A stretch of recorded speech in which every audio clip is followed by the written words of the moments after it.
मठात जाण्याने किंवा मंदिरात जाण्यानेच घराची प्रगती होते का? आपलं घर देखील हे एक मंदिरच आहे, नाही का? चॅनलवर जर नवीन असाल तर थॉट्सच्या चॅनेलला सबस्क्राईब करा. व्हिडिओ आवडल्यास व्हिडिओला लाईक करा आणि व्हिडिओ शेवटपर्यंत पाहायला मात्र विसरू नका. तुम्हाला माझे विचार कसे वाटतात त्या विचारांना माझ्यासोबत जोडले जाणार आहात. तर आजच्या विचारांना सुरुवात करूया. नमस्कार, स्वागत आहे तुमचं माझ्या थॉट्सच्या यूट्यूब चॅनेलवरती. आज मी तुमच्याशी एका वेगळ्या विषयावर बोलणार आहे. खरं तर आजचा विषय म्हणजे की मंदिरात जाणं किंवा मठात जाणं या गोष्टी केल्यानेच आपल्या घराची प्रगती होते किंवा आपल्या घरामध्ये सुख समृद्धी पैसा या सर्व गोष्टी मनासारख्या घडतात असं काहींचं मत आहे असं मला वाटतं. तर माझ्या नुकतेच एका मैत्रिणीचं मला उदाहरण द्यावं असं वाटतं. तर हल्लीच तिच्याशी माझी भेट झाली तेव्हा ती मठातून मंदिरात जाऊन आलेली. स्वामींची ती भक्त आहे. स्वामींच्या मंदिरात जाते, मठात जाते. मी म्हणत नाही स्वामींच्या मंदिरात जाणं मठात जाणं एक मन शांतीसाठी आपल्याला शक्य होईल त्यावेळेस आपण जर मठात मंदिरात गेलो तर नक्कीच आपल्याला समाधान मिळतं. पण मी या मताची आहे की आपल्या घरामध्ये आपलं घर स्वच्छ ठेवणं, आपल्या घर हे एक मंदिरच आहे ते समजून जर आपण घरामध्ये राहिलो, घराच्या सगळ्या गोष्टी जी काही बाजू आहे घराची ती स्वच्छ करून घर टापटीप ठेवणं हे देखील एक समृद्धीचंच कारण आहे. आणि जर या गोष्टी घरात घडत नसतील आणि ह्या सगळ्या घरामध्ये तू पसारा ठेवून जर मंदिरात जाते किंवा मठात जाते मन शांतीसाठी किंवा घराच्या प्रगतीसाठी, घरामध्ये सुख समाधान शांती पैसा यावा या सगळ्या गोष्टींसाठी तू मठात जाते. पण त्या मैत्रिणीचा मला एक अनुभव असा आला की ती घरामध्ये सकाळी मठात जाते त्यावेळेस तिच्या घराची अवस्था दुर्दशा झालेली असते. मुलं शाळेत गेलेली असतात, मिस्टर कामाला गेलेले असतात. त्यानंतर घर सावरणं हे तिचं कर्तव्य सोडून ती मठात जाते. तू आधी घर तुझं पहिलं मंदिर आहे, त्याला तू पहिली प्रायोरिटी द्यायला हवी असं मला वाटतं. तर ते सोडून ती मठात जाते किंवा मंदिरात जाते. आणि त्यानंतर आल्यानंतर तिची जी सिच्युएशन आहे किंवा तिची जी आल्यानंतरची जी मेंटॅलिटी असते ती चिडचिडी असते. का तर सगळं घराचा पसारा तिला आल्यानंतर घरात दिसतो आणि मग ती कुठेतरी चिडचिड करत राहते. आणि मग मला सांगा, एक घरातली गृहिणी ही गृहलक्ष्मी असते आणि तिने घरातली कामं करताना अशी चिडचिड करणं किंवा आपल्या घरासाठी जे वैभव घरामध्ये येणार आहे त्यासाठी जर तू मठात जाऊन आली तर तुझं मन शांत हवं. जर तुझं मन शांत नसतं आणि तू घराची कामं करते ती चिडचिड करून करते, त्याऐवजी तू घराला प्रसन्न ठेव, घराची साफसफाई कर, सगळ्या गोष्टी योग्य मॅनेज कर. घर सगळं साफ झाल्यानंतर तू मठात जाऊ शकते, मंदिरात जाऊ शकते. आणि त्यानंतर मठातून आल्यानंतर जी तुला मन शांती मिळणार आहे. पण घर जर स्वच्छ केलंस तिने आणि नंतर मठात किंवा मंदिरात जाऊन आली त्यानंतर आल्यानंतर जी मनाला शांतता मिळणार आहे ना ती काही वेगळीच असते असं मला वाटतं. आणि ज्यांना शक्य होत नाही, ज्या गृहिणींना मठात मंदिरात जाणं शक्य होत नाही, याचा अर्थ असा नाही की त्यांच्या घराची प्रगती कुठेतरी थांबली जाते किंवा त्यांच्या घराची प्रगती होत नाही. तर आपलं घर हे देखील एक मंदिरच आहे, पवित्र मंदिर आहे असं मला वाटतं. आणि ते आपण स्वच्छ ठेवलं ना तर घराची प्रगती ही नक्कीच होते. त्याच्यामुळे मी तर या मताची, मला माझं घर टापटीप ठेवायला आवडतं, मी ते नेहमीच ठेवते. मला जमेल मी नेहमीच मंदिरात मठात जाते असं नाही आहे. पण मला जर मनापासून वाटलं, शक्य झालं, सगळ्या गोष्टी जर सुटेबल असेल तर मी मंदिरात जाते. पण घरात पसारा ठेवून हे सगळ्या गोष्टी ठेवून ती जर मैत्रीण जाते, सगळं घरात पसारा ठेवून आरतीसाठी जाते, ह्या गोष्टींसाठी जाते, तुला क्षणभराचंच तिथे समाधान नक्की लाभेल. पण आल्यानंतरची तुझी मानसिकता खराब होते ती तू करून घेऊ नको असं मला वाटतं. आणि आधी घराला प्रायोरिटी देणं गरजेचं आहे महिलांसाठी तरी मला असं वाटतं.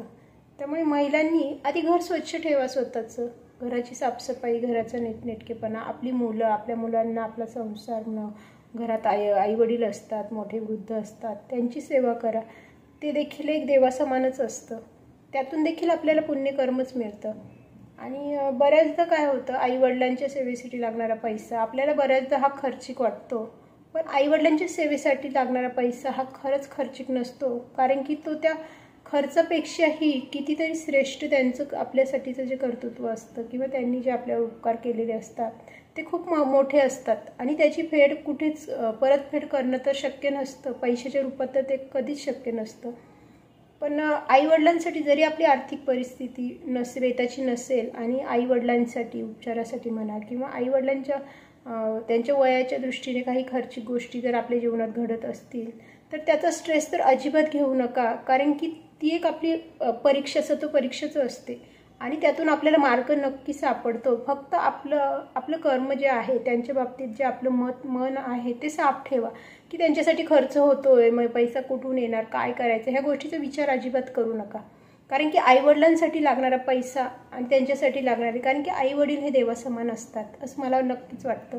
कारण की आईवडिलांना जर आपण खर्च केला आणि आपले येण्याचं इन्कम जरी नसेल ना तरी आईवडिलांसाठी केला जाणारा खर्च त्याच्यासाठी देवाने आपल्याला वाट मोकळी करून आधीच दिलेली असते, फक्त ती आपल्याला शोधायची असते. आपल्या जीवनात अडचणी येत नाही, ते मार्ग आपोआप मोकळे होतात. त्याच्यामुळे आईवडिलांसाठी लागणारा खर्च, त्यांच्या आरोग्यासाठी लागणाऱ्या ज्या काही गोष्टी आहेत त्या अगदी मनमोकळेपणाने करा आणि त्यांच्या त्या सेवेतून आपल्याला अजून त्याचा फायदा नक्की 4 पटीने होतो हे आपल्याला अनुभवातून नक्कीच पुढे समजतं. पण त्याआधी ती वेळ जेव्हा येते तेव्हा ती वेळ निभावणं देखील तितकंच मोठेपणाने ती वेळ निभावून नेणंही गरजेचं असतं. कारण की माझ्या बाबतीत पण माझ्या आईच्या बाबतीत मी बरेचदा अनुभव घेतलेला आहे. परिस्थिती कुठलीही असो, तिच्या आरोग्याच्या बाबतीत मी कधीही हलगर्जीपणा केला नाही. तिला वेळोवेळी म्हणजे तिचा दवाखान्याचा खर्च असो, कोणत्याही गोष्टी असो, या गोष्टींसाठी मी नेहमीच तत्पर राहिली. मग त्यावेळेस मी परिस्थितीचा किंवा सिच्युएशनचा किंवा फायनान्शियल बजेटचा कधीच विचार केला नाही, कारण की तिच्या आशीर्वादाने गोष्टी ह्या सगळ्या खरं सुरळीत होतात हे मला नेहमीच अनुभवातून अनुभवायला मिळालं. त्याच्यामुळे मला असं वाटतं की घरातल्या आईवडिलांची सेवा, आईवडिलांसाठी खर्च, आपल्या मुलांसाठी, घरासाठी, आपलं घर उत्तम कशा प्रकारे ठेवता येईल याच्यासाठी जर आपले 4 पैसे खर्च होत असतील तर बिनधास्त करा. पैशाचा विचार करू नका. चांगल्या गोष्टीसाठी खर्च केलेला पैसा हा चांगल्या मार्गासाठीच येतो आणि त्यातून काहीतरी चांगलं जीवनामध्ये घडतं. त्यामुळे मंदिरात जाणं, हे जाणं, ह्या गोष्टी केल्याने, फक्त देवदेव केल्यानेच घराची प्रगती होते असं मला वाटत नाही. आणि स्त्रियांनी खास करून स्वतःच्या कुटुंबाची, स्वतःच्या घराची काळजी घ्या. आधी कुटुंबाच्या आरोग्याकडे लक्ष द्या. आरोग्य हे सर्वात महत्त्वाचं आहे. त्यानंतर घराची साफसफाई हे देखील हे दुय्यम स्थान आहे घराला.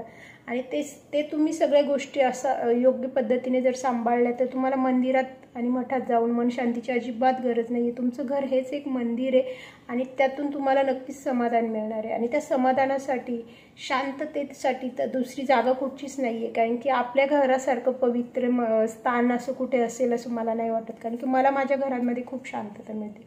मी फार काळ एकटी घरामध्ये राहू शकते. मला अजिबात घरामध्ये बोर किंवा असं वाटत नाही किंवा मी आता कंटाळली वगैरे. मग मी अगदी आनंदाने माझ्या घरात सोबत राहू शकते. कारण की माझं घर मला छान ठेवायला आवडतं, मी ते ठेवते. तसंच मला महिलांच्या बाबतीत वाटतं. तसंच मला ते माझ्या मैत्रिणीला सल्ला द्यावासा वाटला. मी तिला एक गोष्ट समजून सांगितली की तू घरामध्ये जो पसारा करते, घरामध्ये सर्व कामं तशीच ठेवून तू मंदिरात मन शांतीसाठी जाते. काहीतरी कुठेतरी तुझ्या जीवनात छोट्या मोठ्या अडचणी असतात. त्या अडचणी दूर व्हावेत म्हणून तू देवाकडे जाऊन प्रार्थना करते, तिथे जाऊन स्वामींचे नामस्मरण करते. तू कर ना, हरकत नाही. पण तू आधी तुझ्या घराला महत्त्व दे. तुझ्या घरामधली कामं, त्या गोष्टी वेळच्या वेळेला कर. तू घरात देखील नामस्मरण करू शकते. आणि जर जरी तुला मंदिरात जायचंच आहे तर तू सगळ्या गोष्टी घराच्या मॅनेज करून जर तू त्या गोष्टी केल्या तर नक्कीच तुझ्या घराची प्रगती, तुझ्या जीवनातल्या अडचणी नक्कीच दूर होणार आहेत. पण जर तू तुझ्या अडचणींना अजून वाट मोकळी करून द्यायची सोडून त्या अडचणी जीवनात जर वाढवत असेल, कारण की मानसिक समाधान हे सर्वात पहिलं आपल्या अडचणींवरती मात करण्याचं सगळ्यात मोठं भक्कम आपलं हत्यार असतं. आणि ते मानसिक समाधान जर आपल्याला नसेल तर मग आपण कोणत्याच संकटांना सामोरे जाऊ शकत नाही. आणि जर तुझी मनस्थिती जर ठीक नसेल, तू जर घरात सगळ्या गोष्टी तुलाच करायच्या माहीत असून देखील तू सर्व गोष्टी तशाच सोडून निघून जाते आणि पुन्हा आल्यानंतर पुन्हा त्याच परिस्थितीमध्ये तू गेल्यानंतर तुला जे समाधान मिळालं आहे त्याचा तुला ह्या सिच्युएशनमध्ये काहीच त्याचा फायदा होत नाही. कारण की आल्यानंतर पुन्हा तुला तीच परिस्थिती दिसते. त्यामुळे तू आधी घराची परिस्थिती बदल, त्यानंतर तू बाहेर जा, मंदिरात जा किंवा स्वतःचं समाधान शोध असं मला वाटतं. तर तुम्हाला काय वाटतं की मंदिरात जाणं किंवा मठात जाणं यानेच घराची प्रगती होते का? तर नक्कीच त्या गोष्टीही गरजेच्या आहेत. तर एक भावनेचा आपला ज्याच्या त्याच्या भावनिकतेचा तो प्रश्न आहे, ज्याची त्याच्या भावना ज्या त्या दृष्टीने त्याच्याशी जोडल्या गेलेल्या असतात. पण मला माझ्या भावना माझ्या घरासाठी जोडलेल्या गेल्या आहेत. मला असं वाटतं की घर प्रसन्न तर आपण प्रसन्न, आणि घर जर टापटीप नीटनेटकं जर ठेवलं असेल तर घरात येणारी पैसा, समृद्धी या गोष्टींना कोणीच आडू शकत नाही. घराची प्रगती ही होतेच. त्याच्यामुळे स्त्रियांनी सर्वात पहिलं महत्त्व आपल्या घराला द्यावं, आपलं घर नीटनेटकं ठेवावं असं मला वाटतं. तुम्हाला काय वाटतं? तुम्हाला माझा व्हिडिओ कसा वाटला? व्हिडिओ जर आवडला असेल तर व्हिडिओला लाईक करा, शेअर करा, आणि चॅनेलवर जर नवीन असाल तर चॅनेलला सबस्क्राईब नक्की करा. मी एक हाऊसवाईफ, नवीन अशा रोज विचारांसोबत तुमच्यासोबत जोडलीच जाते. पुन्हा अशाच नवीन विचारांसोबत लवकरच जोडली जाणार आहे तुमच्यासोबत. तोपर्यंत धन्यवाद.